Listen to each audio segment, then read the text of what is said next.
I'm your host, Annie Bowles, and this is News du Jour.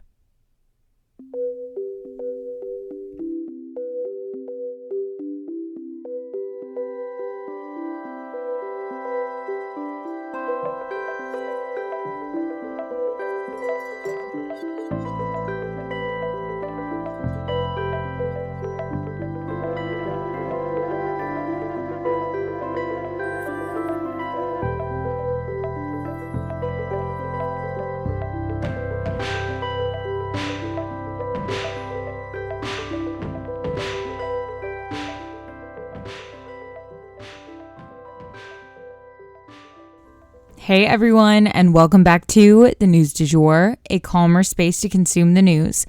So today is yet another very chill, slow news day. I swear there's like a summer slump that happens every year before campaign season and the build up to the holidays and things like that start to, cause some chaos. But we do have a few things to update you guys on, so let's jump in. So I do have a mini story for you guys. New York has itself a new police commissioner. His name is Edward Cabin, and he will be the very first Latino police commissioner in New York ever. He grew up in the Bronx, and his dad was also a police detective. Edward has been a police officer since 1991, the year I was born, so my entire life. He certainly has the experience and even the legacy to back up this position. The police officers who he spoke to when he made this announcement were cheering his name, Eddie, Eddie. So pretty cool, and a new chapter is starting. For our first longer story, we kind of have it broken up in two parts that are related. So this is going to discuss Russia and Ukraine, a couple updates. The first being the Crimean bridge has been attacked again.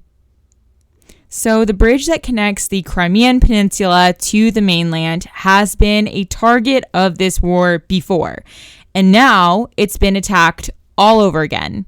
Why? Well, if you remember, that bridge helps Russia to maintain control of Crimea. Why? Because they use it to funnel supplies onto the peninsula to, again, maintain that control.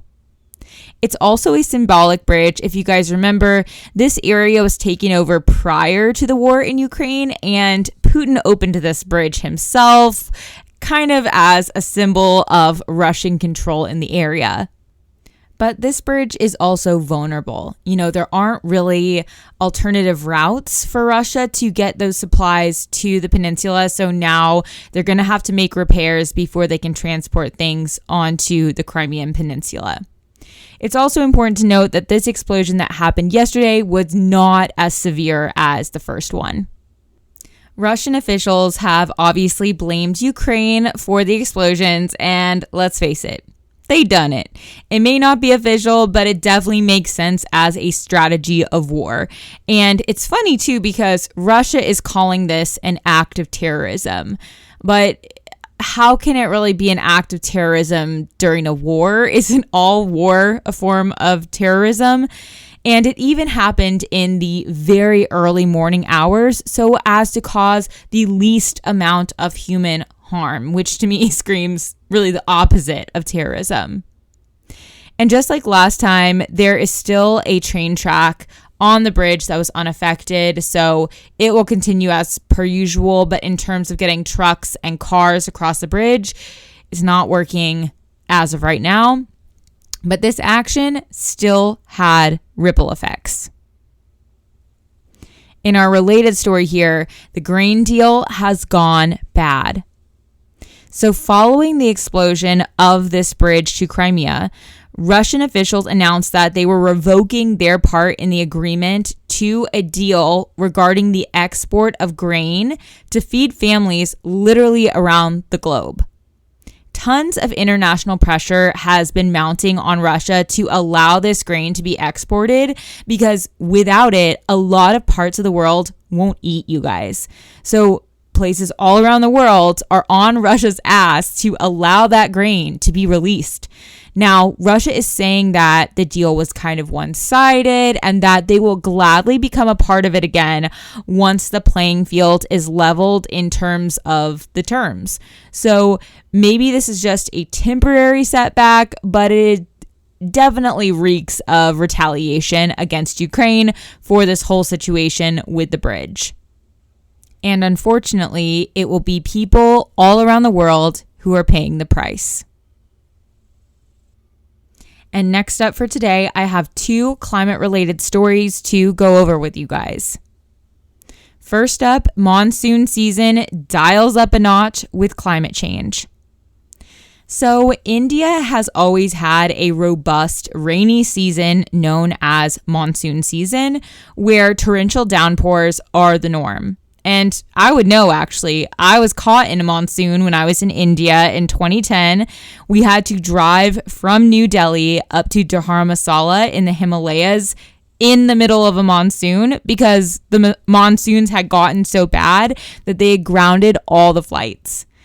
Damn, I'm glad I had so many adventures before I got sick. But anywho, back to the point, monsoons have always been a thing, and they are something that people in India are accustomed to.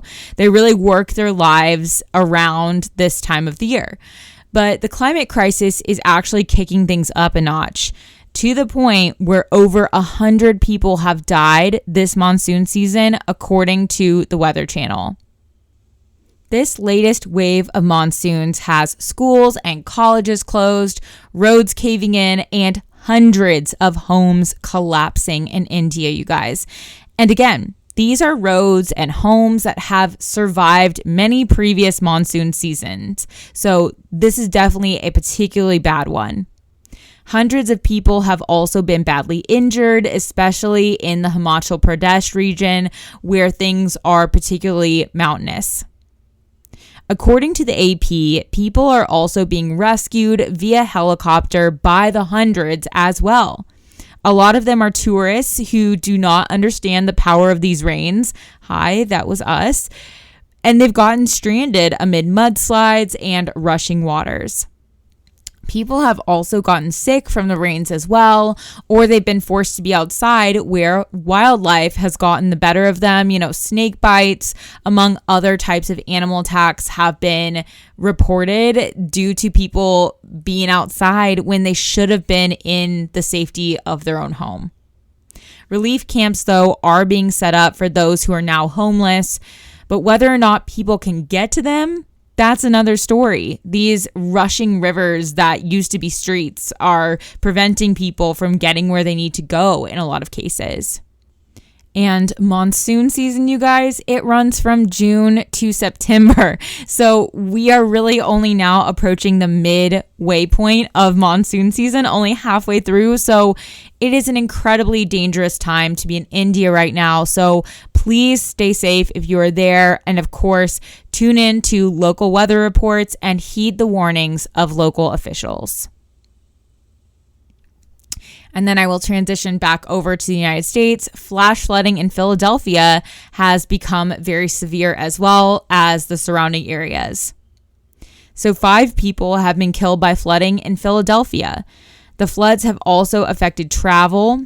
There were parts of this northeast area that had 5 inches of rainfall in the span of 2 hours, you guys. So that is nutty for this part of the world. Local officials are saying that they've never seen anything like it. And just like in India, cars are being swept off the road, roads are caving in, rescue efforts are underway to save as many trapped people as possible. And there's even a state of emergency declared in New Jersey. I know I sound like a broken record, but when you're in these natural disaster scenarios, it is so important to follow the lead of the local government. If they're putting out these warnings or advisories, they're trying to keep you safe. So be on the safe side, better safe than sorry. Don't be one of those people who get swept away with their family. My heart is so broken reading those stories, and they don't even need to be repeated on here, but let's suffice it to say they're really tragic and in a lot of cases preventable. So definitely listen to your local weather channel if you're in the middle of a storm. And that is the news du jour. Today, I wanted to leave you guys with the quote, "Consistency is a love language." If you enjoyed this episode, please subscribe on whatever podcast platform you use to listen. A rate and review or shout out on social media would mean the world to us and help us be able to keep creating the news du jour. But the best way to support all of our work is to become a patron at www.patreon.com/sugarfreemedia. You can also follow us on social media under sugarfreemedia.co on Instagram and just sugarfreemedia, all one word, on TikTok. Any little noises you may hear in the background are my rescue pup. He has a little separation anxiety and always records with me. We appreciate you listening and look forward to telling you about the news again next time on News du Jour. Broadcasting from Oklahoma.